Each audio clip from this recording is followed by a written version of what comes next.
সকলের উচিত নারীদের শিক্ষার প্রতি বেশি নজর দেওয়া, যাতে তারা ক্যাম্পাসে এবং বাইরে বিভিন্ন কর্মক্ষেত্রে তারা নিরাপদে চলাচল করতে পারে। ছোট শিশু থেকে বড় নারী যাতে নিজেদের নিরাপত্তা নিশ্চিত করতে পারে।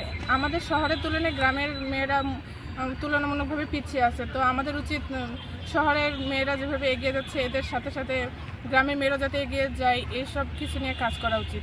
তো এখন আধুনিক যুগ, অনলাইনের যুগ। তো আমরা চাইলেও অনলাইনের মাধ্যমে বিভিন্ন কিছুর মাধ্যমে আমরা নারীদেরকে এগিয়ে নিয়ে যেতে পারি। তো আমি অবশ্যই পরিশেষে এটাই বলবো যে সমাজে যেমন পুরুষের অধিকার রয়েছে, ঠিক তেমনি নারীদেরও সমান অধিকার থাকা উচিত। একজন বাবা চাইলেও খুব সহজে তার সন্তানকে নৈতিক শিক্ষা দিতে চাইলেও দিতে পারে না কর্মব্যস্ততার কারণে। তো আমাদের মায়েদের ভূমিকা এখানে সব থেকে বেশি। মা এছাড়া বোন, বড় বোন বা দাদি, এদের ভূমিকা অনেক বেশি। তো আমরা চাইলেও এগুলো নেগলেক্ট করতে পারি না। তো বাবার যেমন ফ্যামিলির একটা বড় অংশ, মা তার থেকেও একটা বড় অংশ হিসেবে ধরা হয়। কারণ বাচ্চাদের নৈতিক শিক্ষা এখান থেকেই শুরু হয়। যদি বাচ্চা ভালোভাবে শিক্ষা গ্রহণ না করে বড় হয়ে তারা কিন্তু বিভিন্ন খারাপ কাজে জড়িত হয়ে যাবে। তো আমাদের উচিত নারীদের দিকে খেয়াল রাখা, যাতে তারা সমাজের মধ্যে একদম সুষ্ঠুভাবে এবং নিরাপত্তাভাবে বের উঠতে পারে।